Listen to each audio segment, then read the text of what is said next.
시간이 되었습니다. 십자가의 전달자, 난 지극히 작은 자, 함께 고백하겠습니다.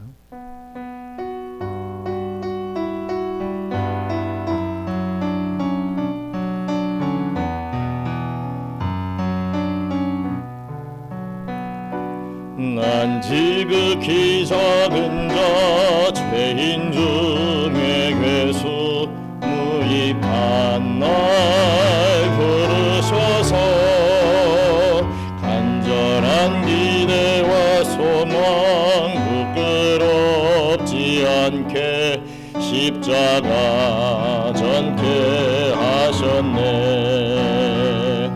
어디든지 가이라 주위에서라면 나는 전하리 그 십자가. 내 몸에 밴 십자가 보혈의 향기 온 세상 채울 때까지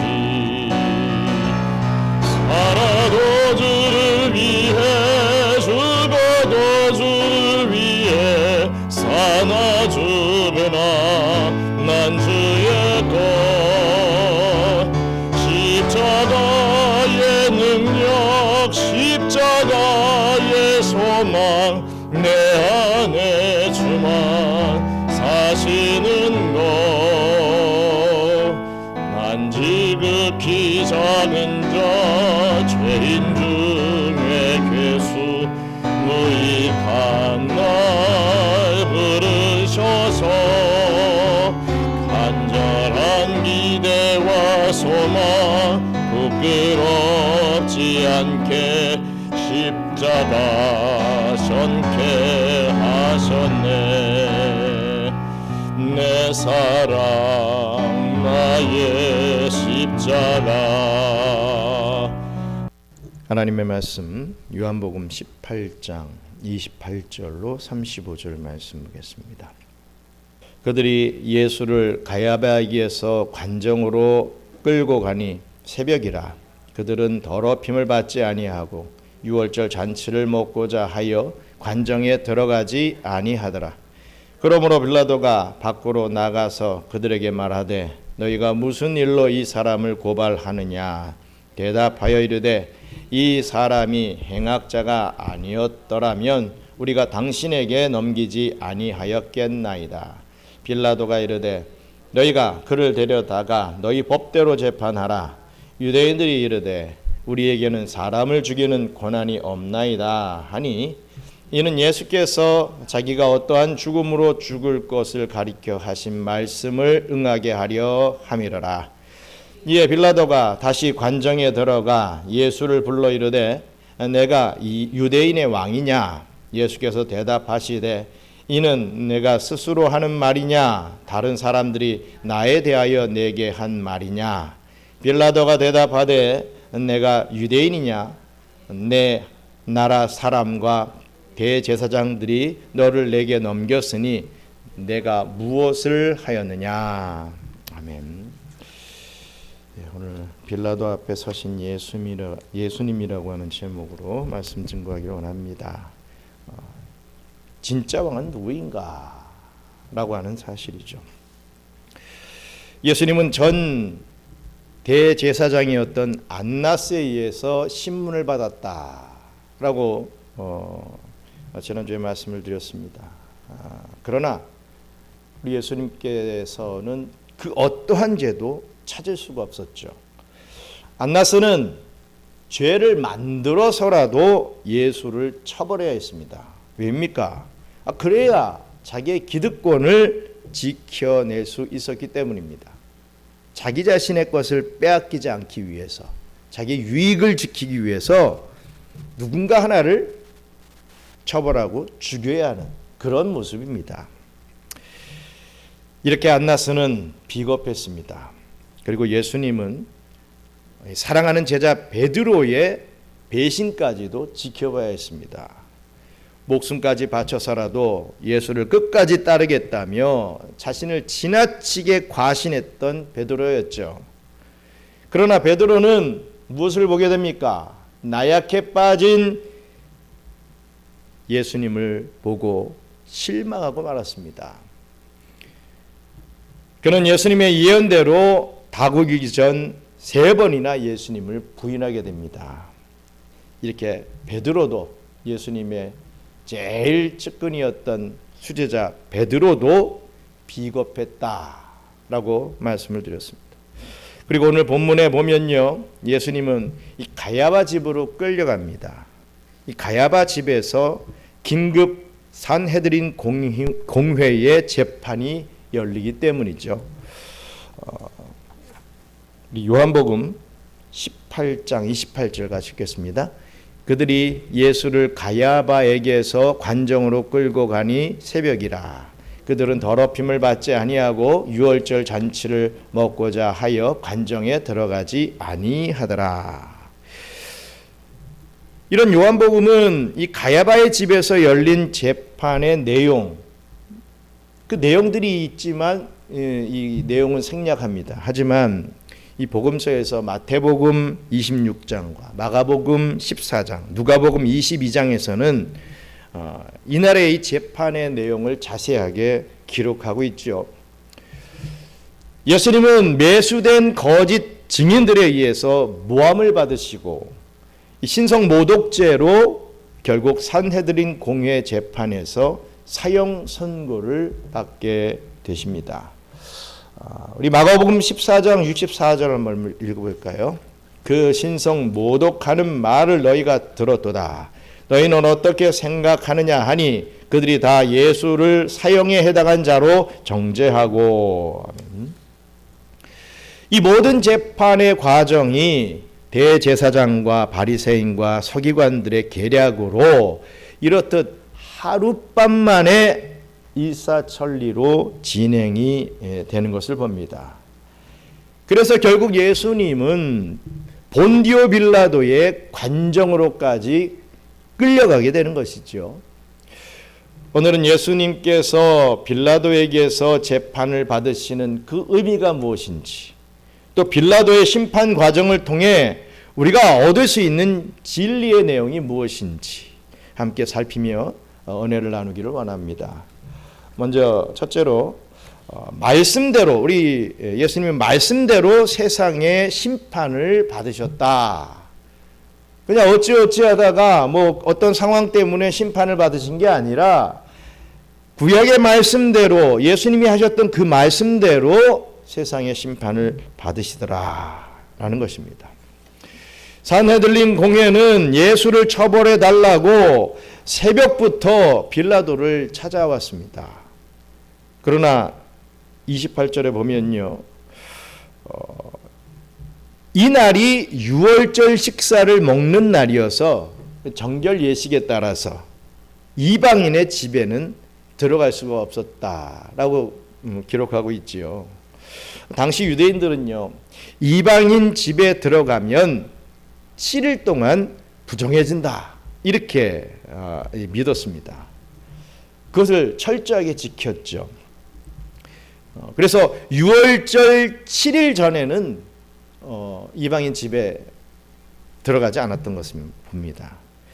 만약 들어간다면 부정해져서 유월절을 지킬 수 없기 때문에 그렇습니다. 그래서 산헤들린 공회원들은 빌라도의 관정 앞까지 갔지만 들어가지는 못했던 것입니다. 예수를 처벌하기 위해 온갖 불법과 거짓은 다 행해놓고서도 자기 이익을 위해서는 온갖 불법과 거짓과 이런 불의한 행동은 다 해놓고도 이렇게 종교적 의식은 철저하게 지키고 있는 것을 봅니다. 얼마나 가식적이고 얼마나 위선적입니까? 말로는 하나님 어쩌고저쩌고 하고 자기의 삶과 자기 행동은 그러지 못하는 그런 부분을 오늘 성경은 우리에게 우리를 찌르면서 가르쳐주고 있는 그러한 내용이기도 합니다. 그리고 29절 또 30절 말씀 함께 읽겠습니다. 그러므로 빌라도가 밖으로 나가서 그들에게 말하되 너희가 무슨 일로 이 사람을 고발하느냐? 대답하여 이르되 이 사람이 행악자가 아니었더라면 우리가 당신에게 넘기지 아니하였겠나이다. 빌라도는 이들이 관정 안으로 들어오지 않으니까 관정 밖으로 나가서 어떤 태도였겠습니까? 좀 시큰둥하게, 아니 무슨 이 꼭두 새벽부터 사람을 고발하느냐, 왜 나를 잠도 못 자게 이렇게 괴롭히느냐 하면서 투덜댔습니다. 그러자 산헤드린 공회원들이 예수님을 끌고 와서 가리키면서 이는 행악자입니다 이렇게 고발을 합니다. 그런데 뭐 행악자 하니까 뭐 거창해 보이지요. 이 말은 카콘포이온이라고 하는 헬라어입니다. 이 말은 구체적인 죄를 표현하지 않는 그냥 죄인, 죄 지은 사람 이런 정도의 표현이죠. 이들은 저 사람은 반역죄를 지었습니다 이렇게 말하고 싶었지만 뭐 그것을 찾아낼 수 없었기 때문에 이렇듯 행악자입니다, 카콘포이온입니다 이렇게 얘기했던 것입니다. 유대 총독에게 고발할 예수님에게 이 정치적인 죄의 목을 찾지 못했다는 거죠. 구체적인 죄목을 대지 못하자 빌라도는 뭐라고 합니까? 너희 법대로 그냥 재판해라. 뭐 여기까지 왔느냐, 행악자인데 그냥 너희들 선에서 다 재판하고 끝내라. 귀찮다 이런 얘기죠. 그러자 그들은 이런 대답을 합니다. 요한복음 18장 31절 같이 읽을게요. 빌라도가 이르되 너희가 그를 데려다가 너희 법대로 재판하라. 유대인들이 이르되 우리에게는 사람을 죽이는 권한이 없나이다 하니라고 했습니다. 너희 법대로 재판하라 하니까 하는 말이 우리에게는 사람을 죽이는 권한이 없습니다 얘기를 한 거예요. 근데 이 말은 사실과 달랐죠. 당시 유대인들은 종교적 죄목에 대해서는 직접적으로 처형할 권한을 가지고 있었습니다. 누가 그런 처벌을 받았죠? 우리가 제일 잘 아는 스테반 집사가 그렇지 않습니까? 돌에 맞아서 순교한, 돌로 쳐서 종교적인 이유라면 죽일 수 있는 그런 권이 산헤들린 공회에 있었던 것이죠.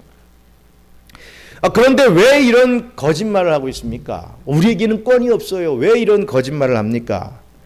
그것은 예수님을 어떻게든 정치범으로 죽이려고 한 목적 때문이었습니다.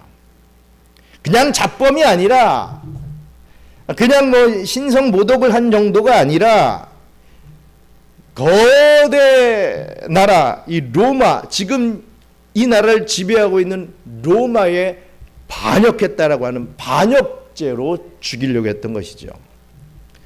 그냥 돌에 맞아 죽는 것보다 가장 비참하게 죽일 수 있는 그런 반역죄를 씌워가지고 당시 이 반역자들이 죽는 형태인 십자가형을 받게 만들고 싶었던 겁니다. 봐라, 너희들이 이렇게 존경하고 너희들이 이적을 행한다고 하는 저 예수, 저는 반역자다. 저가 로마에 반역을 해서 저렇게 제일 악랄한, 제일 잔인한 처형을 당하지 않느냐. 너희들에게는 우리밖에 없어. 우리를 믿어야 돼. 우리를 따라와야 돼. 이것을 보여주고 싶었던 것이죠. 유대 지도자들의 악랄함이 여기서도 또 등장하는 것을 봅니다. 십자가형은 정말이지 로마에 반역한 자들에게 내리는 형벌이었고 이 로마인들은 이 십자가형을 또 주지도 않죠. 어쨌든 유대인들의 손으로 돌에 맞아 죽는 것보다 훨씬 더 큰 모욕을 줄 수 있었던 것이죠. 하지만 이들의 이 악랄한 계략은 사실 하나님의 더 큰 계획을 이루는 도구였다. 도구로 쓰임받았다라는 것을 우리는 알아야 할 것입니다. 요한은 이렇게 설명을 하죠. 요한복음 18장 32절 말씀 같이 읽겠습니다. 이에 예수께서 자기가 어떤 죽음으로 죽을 것을 가리켜 하신 말씀을 응하게 하려 함이로라. 아멘. 예수께서 자기가 어떠한 죽음으로 죽을 것을 가리켜 하신 말씀을 응하게 하려 함이로라 했습니다. 가야바를 비롯한 유대 지도자들은 자신들의 악랄함으로 예수님을 정치범으로 죽이게 하고 싶었습니다. 그런데 이것은 구약 성경과 예수님이 하신 말씀을 이루기 위한 하나님의 오묘한 섭리였다는 것이죠. 그들의 마음, 그들의 발로, 그들의 생각에서 나온 게 아니라 하나님의 말씀이 이루어지기 위한 그들이 도구로 쓰임을 받았다. 왜? 예수님은 저와 여러분들을 위해서 십자가에 못 박혀 죽어야 되는 그러한 목적을 가지고 오셨기 때문이지요. 구약 성경과 예수님의 예언대로 우리 예수님은 나무에 달려 저주를 받으셔야 했습니다. 만약 산헤들린 공회에서 사형을 집행했다면, 즉 유대인들의 손에 죽었다면 그냥 돌에 맞아 죽었을 것입니다. 그러나 빌라도의 재판을 통해 우리 예수님은 나무에 달리는 십자가형을 받게 되셨고, 이는 우리가 받아야 할 저주를 대신 짊어지신 사건이 될 수 있었던 것입니다. 갈라디아서 3장 13절 같이 읽습니다. 그리스도께서 우리를 위하여 저주를 받은 바 되사 율법의 저주에서 우리를 속량하셨으니 기록된 바 나무에 달린 자마다 저주 아래에 있는 자라 하였습니다. 아멘. 참 더 놀라운 것은요, 이 재판이 세상의 죄를 위한 것이었다라는 것입니다. 세상의 죄를 위한 것이었다. 이 빌라도는 당시 온 세상을 다스리는 로마 제국의 대표입니다. 예수님께서 빌라도에게 심판을 받으셨다라고 하는 것은 단순히 유대인만의 죄가 아니라는 거죠. 온 세상의 죄를 대신하여서 심판을 받으셨다라고 하는 그런 큰 의미가 있습니다. 그래서 예수님의 십자가는 특정 민족에 국한된 사건이 아니라 온 인류의 구원을 위한 우주적인 사건이 될 수 있었던 것입니다. 그냥 가야바에게 산헤드린 공회 유대인들에게 죽임을 당하시면 그냥 유대인의 문제인 거예요. 하지만 이 빌라도를 통해서 재판을 받고 사형이 됐다, 십자가형이 됐다, 이것은 온 세계를 다스리는 로마에 의해서 죽임을 당했다. 그 의미가 온 세상의 죄를 다 짊어지셨다라고 하는 그런 의미를 갖게 된다는 것입니다. 요한일서 2장 2절 함께 있습니다. 그는 우리 죄를 위한 화목 제물이니 우리만 위할 뿐 아니요 온 세상의 죄를 위함이니라. 이 말씀의 의미가 바로 그렇습니다. 우리뿐이 아니라 온 세상의 죄를 위하여서 우리 주님께서는, 우리 예수님께서는 화목 제물이 되셨다라고 하시는 말씀이죠. 보십시오. 유대 지도자들은 예수님이 십자가에 처형되는 것을 보면서 자신들이 이제 드디어 승리했다, 야 우리가 이겼다 이렇게 생각했을지 모르겠지만 사실은 하나님의 승리를 이들은 준비하고 있는 도구로 사용됐다라고 하는 그런 의미를 우리는 오늘 이 말씀을 통해서 깨닫고 또 믿어야 할 것입니다. 또 증거하는 삶을 살아야 할 것입니다. 끝으로 진정한 왕은 누구인가? 라고 했을 때 온 우주에 참된 왕이신 그리스도이시다라고 하는 것이죠. 이제 빌라도는 예수님을 관정 안으로 불러 신문을 하게 됩니다. 요한복음 18장 33절로 34절 함께 읽습니다. 이에 빌라도가 다시 관정에 들어가 예수를 불러 이르되 내가 유대인의 왕이냐? 예수께서 대답하시되 이는 내가 스스로 하는 말이냐? 다른 사람들이 나에 대하여 내게 한 말이냐? 아멘. 빌라도는 예수님을 유대인의 왕으로 고발했다는 말을 들었습니다. 로마 황제만이 왕이 될 수 있었던 시대에 이런 사실은 곧 반역죄를 의미합니다. 빌라도는 예수님에게서 직접적인 답변을 듣고 싶었죠. 그래서 예수님에게 묻습니다. 네가 유대인의 왕이냐? 이렇게 직접적으로 물었던 것입니다. 하지만 예수님께서는 뜻밖의 질문으로 이 물음을 되받아치십니다. 네가 유대인의 왕이냐 하면 맞습니다. 아닙니다. Yes or No를 대답을 해야 되는데 그런 대답을 하지 않고 질문을 하는 것을 봅니다. 어떻게 질문을 함으로 되받아치십니까? 이는 네가 스스로 하는 말이냐? 아니면 다른 사람이 나에 대하여 너에게 해준 말을 얘기하는 것이냐? 이런 말을 하는 것이죠. 이것은 단순히 말장난이 아닙니다. 빌라도는 맞다, 아니다 라는 대답을 기대했지만 정말 전혀 예측할 수 없는 말이 예수님의 입에서 지금 나온 것입니다.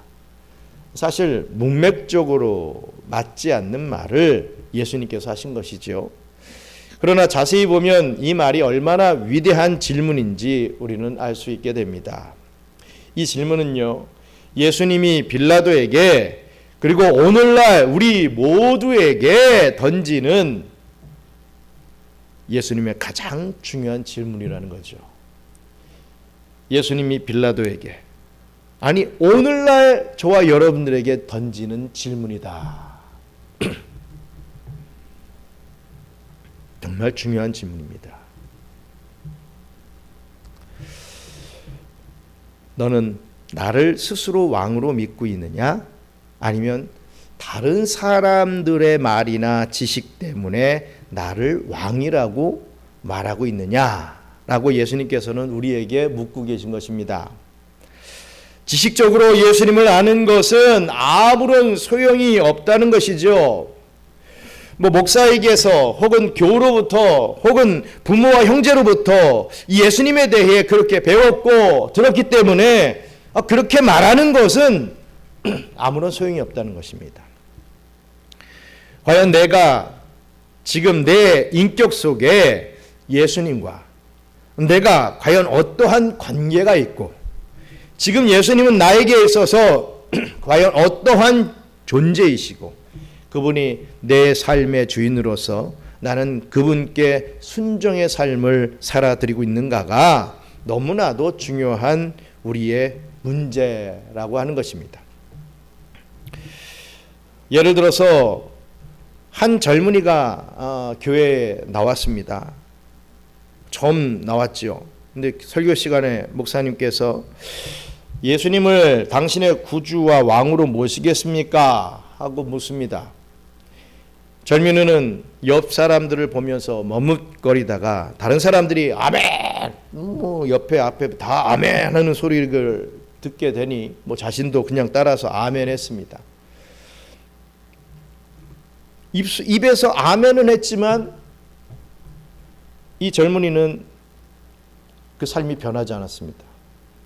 하지만 몇 년 후 그에게 큰 시련이 덮치게 되고 그 시련을 겪게 된 다음에서야 진심으로 무릎을 꿇고 예수님께 기도하게 됐죠. 그때 그 젊은이는 비로소 예수님이 자신의 삶에 진정으로 왕이 되어 주셔야 함을 깨닫게 됩니다. 그 전까지는 남들이 하는 말을 그냥 앵무새처럼 따라 했을 뿐이었던 것이었습니다. 그렇습니다. 예수님은 지금 우리에게 묻고 있습니다. 예수님은 나의 왕이라는 고백이 정말 저와 여러분들의 진심에서 우러나오는 것인지 묻습니다. 아니면 교회나 부모에게서 배운 그런 지식에 불과한지 검증하시는 것이죠. 빌라도는 이 질문에 대해 이렇게 대답을 합니다. 우리 요한복음 18장 35절 함께 읽겠습니다. 빌라도가 대답하되 내가 유대인이냐? 내 나라 사람과 대제사장들이 너를 내게 넘겼으니 내가 무엇을 하였느냐?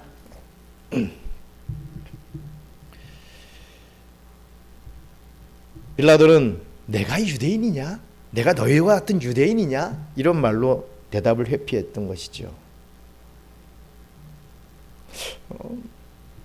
쉽게 얘기하면 예수 믿으십니까? 이렇게 물어보면 우리 어머니는 교회 잘 다니십니다. 이렇게 말하는 것과 뭐 다른 바가 없습니다. 나는 믿지 않고 나는 신앙생활 안 하는데 우리 어머님은 잘하고 계세요. 어머니 나중에 덕 좀 보겠죠. 뭐 어떤 그런 개념과도 일맥상통하는 것이죠. 빌라도는 자신이 유대인이 아니기 때문에 이 질문에 답할 필요가 없다라고 생각했던 것입니다. 그다지 중요한 게 아니었던 것이죠. 하지만 이 질문은요, 유대인들뿐만 아니라 이 땅의 모든 사람이 답해야 할 너무나도 중요한 질문입니다. 초대교회 성도들은 로마 원형 경기장에서 사자박이 될 위기 속에서도 너의 큐리오스가 누구냐? 너의 왕이 누구냐? 너의 주님이 누구냐? 라고 하는 질문을 받습니다. 그때 많은 믿음을 지킨 성도들은 익투스라고 하는 단어를 외치죠. 익투스라는 말은 예수 그리스도는 하나님의 아들이요 나의 구세주입니다 라고 하는 말의 준말입니다. 익투스. 즉 예수님께서 나의 큐리오스가 되십니다 라는 말이죠. 그들에게 예수님은 머리로만 아는 왕이 아니라 정말 목숨을 걸고 따르는 진짜 왕이었던 것입니다. 그 결과 어떻게 됩니까? 이 한마디 익투스라고 하는 대답 때문에 초대교회 성도들은 모진 고난과 죽임을 당하게 됩니다. 그러나 이 대답으로 인하여서 이들은 천국에서 영원한 안식을 누릴 수 있게 되었던 것이지요. 주님의 이 질문에 저와 여러분들도 답을 준비하시길 바랍니다. 시간이 여러분들에게 주어졌을 때 이 대답에 대한 확신을 달라고 주님께 구하시기 바랍니다. 건강 주세요, 물질 주세요, 이 문제 해결해 주세요. 나의 신변에 이런 문제가 좀 골치 아픕니다. 해결해 주세요. 이런 얘기들 이런 내용들 기도하지 말라는 게 아니라 그런 기도도 물론 해야겠죠. 하지만 정말 본질적인 정말 내가 주님 앞에서 이러한 진실된 고백을 할 수 있는 그러한 답을 나의 어떤 이 믿음을 나의 결단을 허락해 달라 이렇게 구하셔야 된다는 것이죠.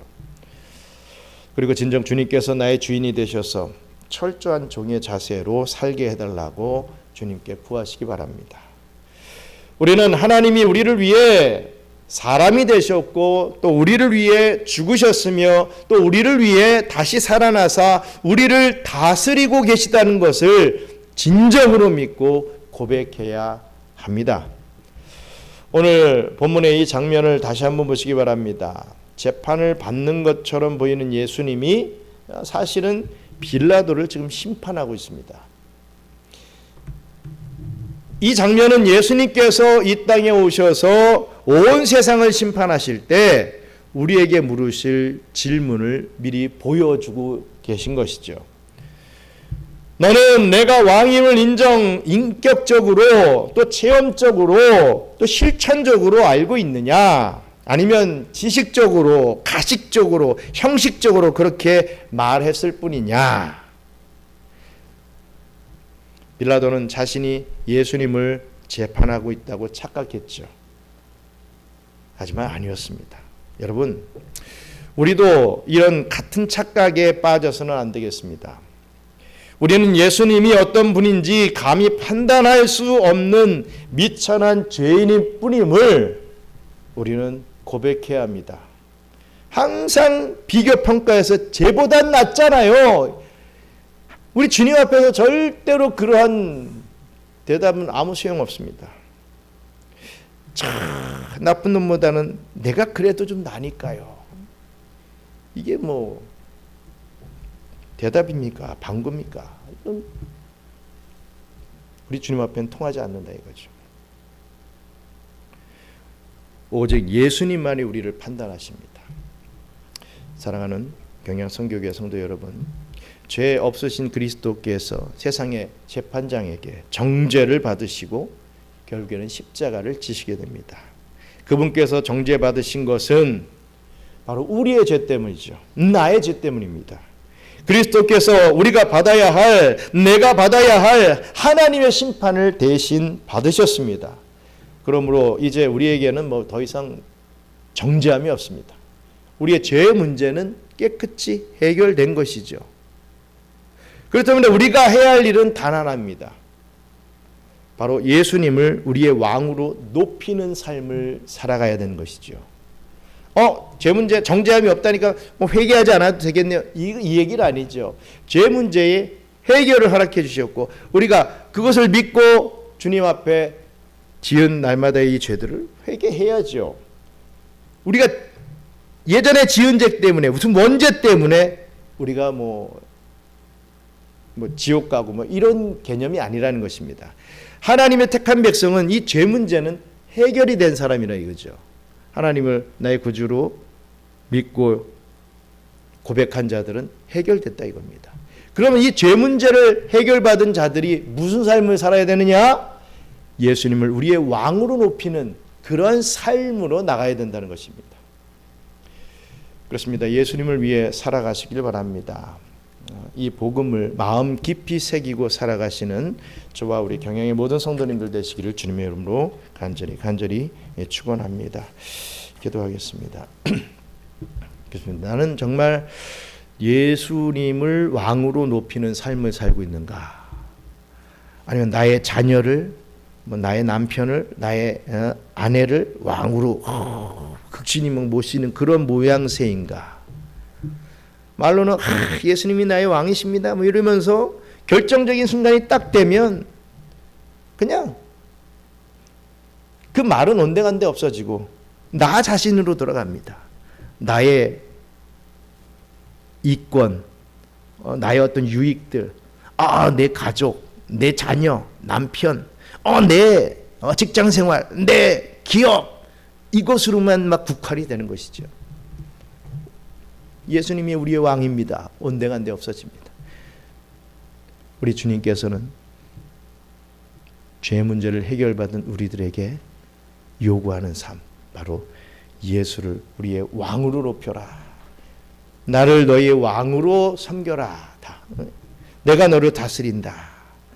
나를 왕으로 섬기는 삶을 살아가라 라고 하시는 그 음성을 오늘 이 시간 다시 한번 곱씹으면서 정말 나의 삶이 그런 삶인지, 그러지 못했다면 주님을 왕으로 섬기는 그러한 모습을 하나님 앞에 보여드리고 또 나를 아는 많은 믿지 않는 자들에게 보여줄 수 있는, 그들이나 나나 매일 똑같은 삶을 사는 것만 보여주는 게 아니라 정말 주님을 왕으로 섬기는 자의 모습이 이런 것이다 라고 보여줄 수 있는 우리들 될 수 있게 해달라고 함께 기도하겠습니다. 감사합니다. 하나님, 정말 주님 앞에 우리의 삶이 어떤 삶이었는지 다시 한번 되돌아보기를 원합니다. 정말 늘 입술로는 예수님이 나의 왕이십니다, 주님을 왕으로 섬기기를 원합니다라고 하면서 우리의 삶 속에서는 또 우리의 정말 결정적인 순간에서는 예수님을 왕으로 섬기는 것이 아니라 내가 왕이 되고 내 가족이 왕이 되고 내 유익이 왕이 되는, 물질이 왕이 되는 그러한 모습을 너무나도 자연스럽게 보여주고 있는 우리들임을 용서하여 주시옵소서.